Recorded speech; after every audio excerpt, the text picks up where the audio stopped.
Turned out that if I did that, I was gonna get tiny little triangles over here. Do your layout before you start so you know what every piece is gonna be before you... Okay, so I'm doing this herringbone pattern with this 12 by 24 inch tile. You have to do a layout to see what kind of pieces you got. Now with the herringbone, it's a little more difficult because of all the angles and the different directions of the tile. So usually I find the best idea is just to lace them out to see what kind of pieces I get. So this here, this line here, I don't know if you can see that. This line here is my reference line. Goes all the way across here. It's under the tile, you can't see it right now. But it's a reference line that shows that is square with this wall and with this wall. It's parallel. This is a line that I have for reference to know that I am actually square. I started this layout by the center line between here, and I put the tile in the center of that line to see if I could balance the pieces from that side and this side and have the same pieces. Turned out that if I did that, I was going to get tiny little triangles over here and tiny little triangles over here.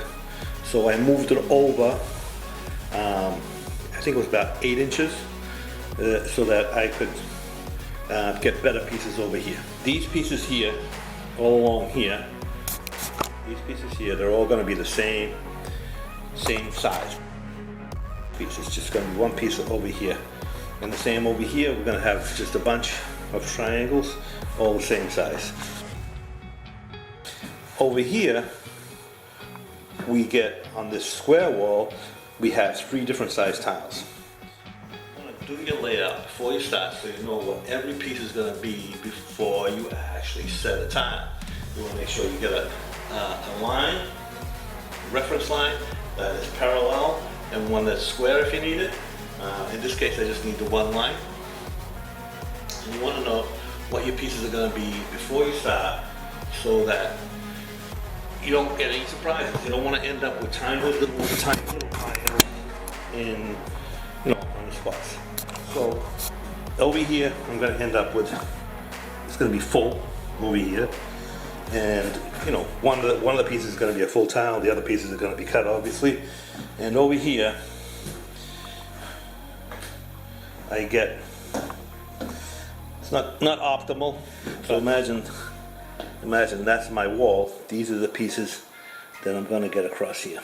Not optimal, but okay. So how do you find out? How do you measure?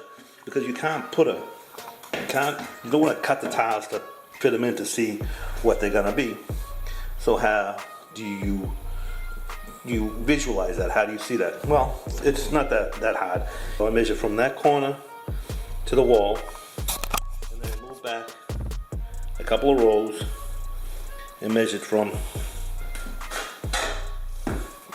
that corner the same distance that corner was from the wall. So now this is my line that shows me the pieces that I'm gonna get on the tile.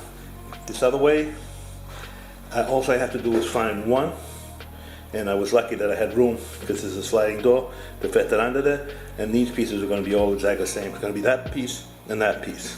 So every other piece is going to be like that. Over here, these are all going to be the same. Over here I get decent pieces. Over there, it's going to be one. It's not going to be a little triangle. It's going to be a piece that goes from there all the way to the wall. So that's a good sized piece. So anyway, that's how I did my layout.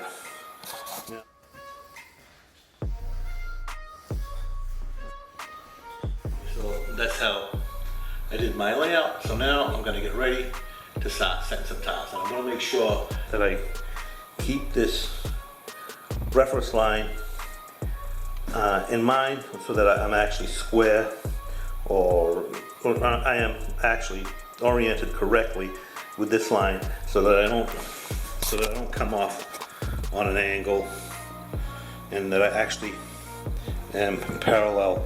The cuts are going to be all the same. Okay, so I picked up this towel over here and left this down as a reference, and I got a straight edge down here, and I cut a couple pieces in. I'm gonna dry fit all this. up to probably about here, or maybe even there. And then I'm gonna pick it up and cement it down. So that this is my starting point. And then I'll just work my way. So you see I got a straight edge on this diagonal here. I got it weighted down with a couple of boxes, so it won't move. I'm just gonna cut a piece of tile over here so that I keep this distance proper between the two. You don't want it to pinch. So I'm gonna cut these in and then start cement down.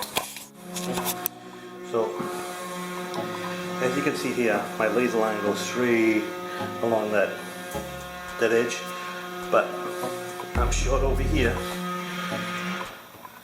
and I'm over here.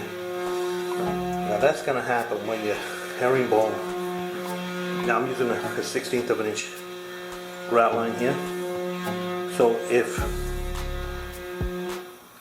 2 tiles plus the grout line do not add up to the long side, so 2 short sides plus the grout line don't add up to the 1 long side, you're gonna get this effect here. So just to show you that, I got this tile on the edge here, and I got this tile on the edge here.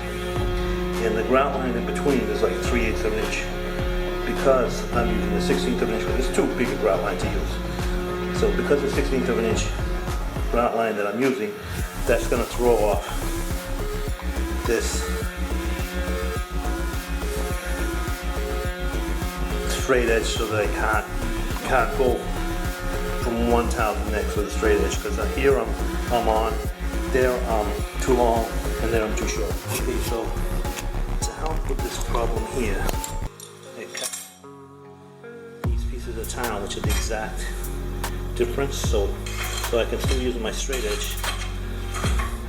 I can place that in there like that, place that there like that, and I can push my straight edge straight, and then I'll just take those out as I'm going along. So there's one solution to help you out. Okay, so I pre-cut all these tiles in this area over here, and I'm going to cement them in.